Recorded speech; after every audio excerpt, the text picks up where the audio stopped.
안녕하세요. 4월 23일 화요일입니다. 오늘은 신명기 32장 15절부터 33절까지입니다. 제가 읽겠습니다. 그런데 여수린이 기름짐에 발로 찼도다. 내가 살찌고 비대하고 윤택함에 자기를 지으신 하나님을 버리고 자기를 구원하신 반석을 업신 여겼도다. 그들이 다른 신으로 그의 질투를 일으키며 가증한 것으로 그의 진노를 격발하였도다. 그들은 하나님께 제사하지 아니하고 귀신들에게 하였으니 곧 그들이 알지 못하던 신들, 근래에 들어온 새로운 신들, 너희의 조상들이 두려워하지 아니하던 것들이로다. 너를 낳은 반석을 내가 상관하지 아니하고 너를 내신 하나님을 내가 잊었도다. 그러므로 여호와께서 보시고 미워하셨으니 그 자녀가 그를 경노하게 한 까닭이로다. 그가 말씀하시기를 내가 내 얼굴을 그들에게서 숨겨 그들의 종말이 어떠함을 보리니 그들은 심히 패역한 세대요 진실이 없는 자녀이미로다.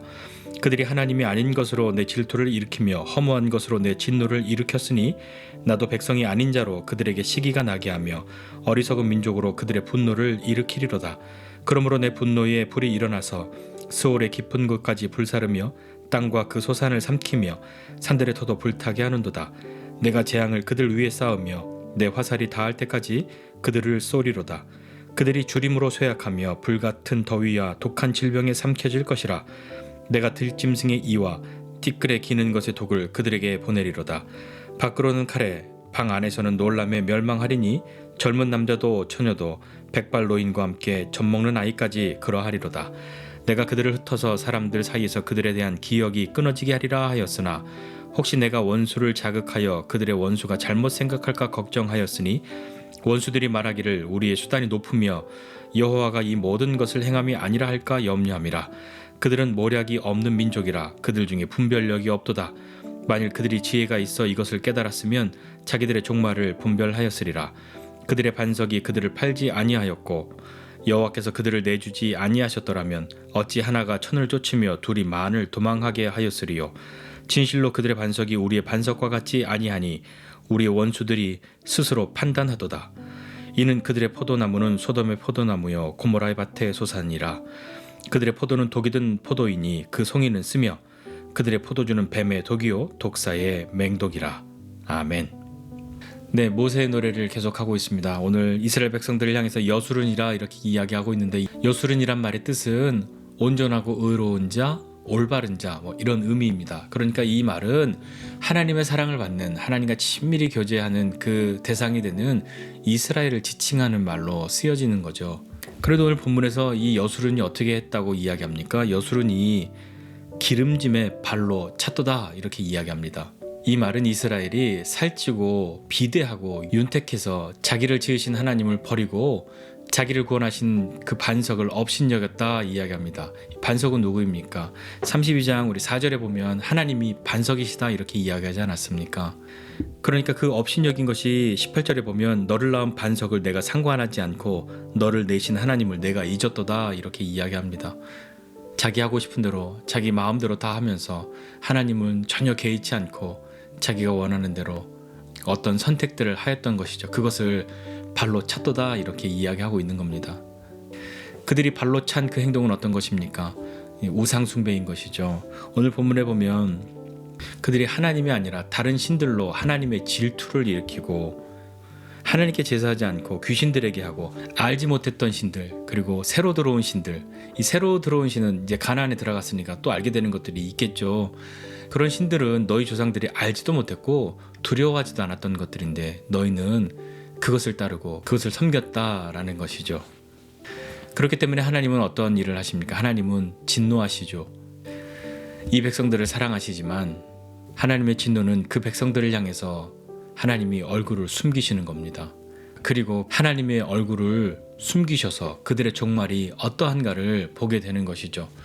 그들은 심히 패역한 세대, 진실이 없는 자녀들이다 이렇게 이야기하고 있습니다. 하나님이 진노하시면 어떤 일을 하실까요? 하나님이 진노하시면 오늘 본문은 얼굴을 숨기신다 이렇게 말씀하고 있고 또 하나님이 진노하실 때에 하나님이 침묵하시는 거죠. 이 얼굴을 숨기시는 것, 침묵하는 것, 그리고 그냥 내버려 두시는 것. 또한 하나님이 진노하셨을 때에 재앙을 내리시고 심판하시기도 하시죠. 하나님의 백성은 하나님의 얼굴을 보지 못하면 하나님을 만나지 못하면 하나님과의 사귐이 없으면 어떻게 되겠습니까? 우리 한번 생각해 보면 내가 너무 좋아하는 사람, 너무 만나고 싶은 사람이 있는데 서로 만날 수 없는 그런 상황이나 처지가 되면 그 얼마나 안타까움이 있습니까? 그런데 아무 안 봐도 상관없어. 그렇다면 그 사이는, 그런 관계는 안 봐도 되는 사이인 것이죠. 하나님과 하나님의 백성은 안 봐도 되는 사이가 아니란 말입니다. 그런데 하나님께서 그 얼굴을 숨기셨습니다. 그 이유는 무엇이냐면 이 백성들이 하나님을 버리고 우상을 따르고 그 언약을 깨뜨렸기 때문에 하나님을 진노케 한 그 일인 것이죠. 그러니까 이 하나님의 얼굴을 숨기심에 대한 것은 이 백성들이 하나님 아닌 것으로, 그러니까 우상으로, 그 우상을 따르고 그 우상을 섬기면서 하나님을 버리고 언약을 깨뜨리고 한 그것으로 하나님의 질투를 일으키고 그 허무한 것들로 하나님의 진노를 일으킨 것 아닙니까? 하나님이 진노하심은 이 백성들이 하나님을 버리고 하나님과의 언약을 깨어버렸기 때문인 거죠. 하나님은 그러한 백성들을 향해서 하나님도 하나님의 언약과는 관계없는 이방 민족, 어리석은 민족들로 이스라엘에게 시기가 나도록 할 것이다 말씀합니다. 하나님의 백성이 아닌 그 민족들을 들어서 그들의 분노를 일으키겠다고 말씀하시죠. 하나님의 분노는 어떻게 계속되냐면 불이 일어나서 땅의 모든 소산을 다 삼켜버리고 재앙을 내리고 화살이 닿을 때까지 너희를 쏠 것이다, 이렇게 말씀합니다. 이 얼마나 강력한 하나님의 진노입니까? 그로 인하여서 그들은 굶주리게 되고 불같은 더위와 지독한 질병에 삼켜지게 되고 또한 들짐승의 송곳니와 티끌에 기어다니는 것, 그러니까 그 독사의 독에 그들은 고통을 당하게 된다는 거죠.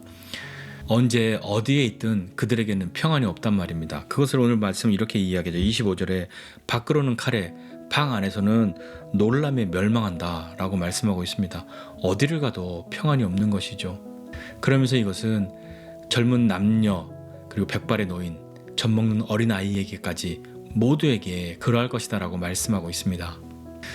하나님이 그렇게 진노하셔서 어떻게 말씀하셨냐면 26절에 보니까 하나님이 그들을 흩어서 사람들 사이에서 그들에 대한 기억이 끊어지게 하리라 라고 말씀하셨는데 하나님이 그것을 거두시죠. 왜 거두시냐면 27절 이하에 보니까 혹시 내가 원수를 자극해서 그들의 원수가 잘못 생각할까 걱정하고 원수가 말하기를 우리의 수단이 높고 여호와가 이 모든 것을 행함이 아니라 할까 염려한다 라고 말씀합니다.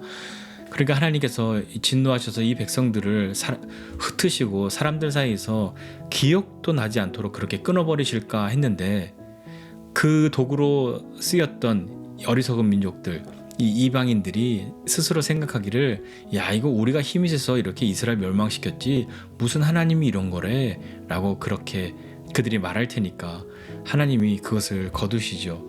여기에 나오는 뭐 걱정, 염려 이런 표현은 하나님이 걱정이 많으시고 염려가 많으신 분이 아니시죠. 이 표현은 우리의 입장에서, 사람의 입장에서의 걱정이나 염려인 것이지 하나님의 걱정과 염려가 아닙니다. 이 이방 민족들이 말하는 것처럼 하나님이 힘이 없어서 자기들이 힘이 세서 하나님의 백성들을 그들이 이긴 것이 아님을 그들은 모르죠. 그것은 하나님을 거역한 하나님의 백성들을 향한 하나님의 징계로 사용하셨는데 그 도구로 쓰여졌던 그 이방 민족들은 그것을 알지 못하고 자기들이 잘나서 그렇게 했다고 말하고 있단 말입니다. 그것에 대해서 30절에 그들의 반석이, 하나님이 그들을 팔지 않으시고 여호와께서 그들을 내주지 않으셨다면 어찌 너희 하나가 이스라엘 사람 1000명을 내쫓고 너희 둘이 이스라엘 백성 10,000명을 그렇게 도망하게 하였겠느냐라고 말하고 있습니다. 그런데 보면 지금 이 일은 이미 생겨난 일이 아니지 않습니까? 앞으로 미래에 일어날 일인 것이잖아요. 그것을 노래로 가르쳐서 그들을 일깨우려고 하는 그 노래인데 하나님을 버리고 우상을 따른 그 백성들에게 일어나는 그 일들은 이처럼 참혹한 일이란 말입니다. 그러면서 계속해서 그들의 반석이 우리의 반석과 같지 않다라고 말하고 있는데 여기에서 그들은 그 원수들이죠. 원수들의 반석은 우상이죠. 그 우상이 우리의 반석, 하나님과 같지 않다. 그것은 원수들도 인정하는 것이다 라고 이야기합니다. 그런데 그들의 반석과 우리의 반석, 뭐 어차피 똑같이 반석이니까 크게 상관없겠네 라고 그렇게 말할지도 모릅니다. 그런데 과연 그들의 반석과 우리의 반석이 같은 것일까요?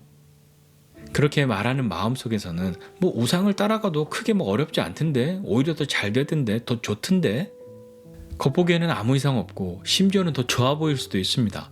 그러나 그들의 포도나무, 그 원수들의 포도나무는 소돔의 포도나무고 고모라 땅의 소산이다 라고 이야기하죠. 그들의 포도는 독이 든 포도인데 겉으로는 좋아 보이지만 그 성유는 쓰고 그것으로 만든 포도주는 독사의 맹독이 들어있는 포도주와 같다고 이야기합니다. 맛있어 보이고 달아 보여도 그것은 맹독이 들어있는 것입니다. 하나님을 떠난 상태에서 평안을 추구하고 또 좋은 것을 추구하지만 평안이 없죠. 겉으로는 좋아 보이지만 그것은 독이 든 포도주와 같습니다. 밖에서는 칼이고 방 안에서는 놀라움과 두려움 때문에 멸망하는 것이죠. 그것이 하나님을 떠난 사람들의 결과란 말입니다. 이 백성들이 우상을 따라갑니다. 그 우상을 따라감에 있어서 이 우상을 따라가면 망할 거야. 그러면 절대 따라가지 않죠. 그러나 그들이 볼 때에 우상을 따라가도 크게 상관없던데, 오히려 더 좋아 보이던데, 그런 마음으로 따라간 것 아니었겠습니까? 그들의 반석과 우리의 반석이 같습니까? 모세는 이 백성들을 향해서 제발 정신을 차려야 한다라고 외치고 있는 것 같지 않습니까? 오늘 이 말씀 보면서 우리도 모호한 마음과 태도를 뒤로 하고 그들의 반석과 우리의 반석이 같지 않음을, 우리의 반석이신 하나님이 우리의 인생 가운데 행하시는 일들을 귀하게 경험하는 저와 여러분 모두가 되시기를 주님의 이름으로 축복합니다. 기도하겠습니다. 하나님 아버지, 은혜와 사랑을 감사드립니다. 하나님, 그들이 반석으로 여기는 우상과 우리의 반석이신 하나님이 결코 같지 않음을 우리가 우리의 삶에서 경험하게 하여 주시고 우리의 인생으로 증거하는 사람들 될 수 있도록 주님 은혜를 더하여 주시옵소서.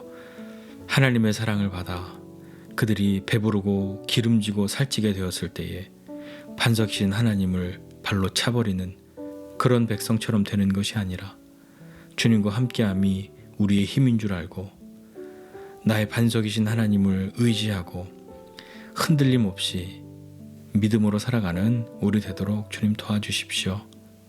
오늘도 우리 삶 속에 반석이신 주님을 만나기 원합니다. 주님 함께해 주십시오. 감사드리고 예수님의 이름으로 기도드립니다. 아멘.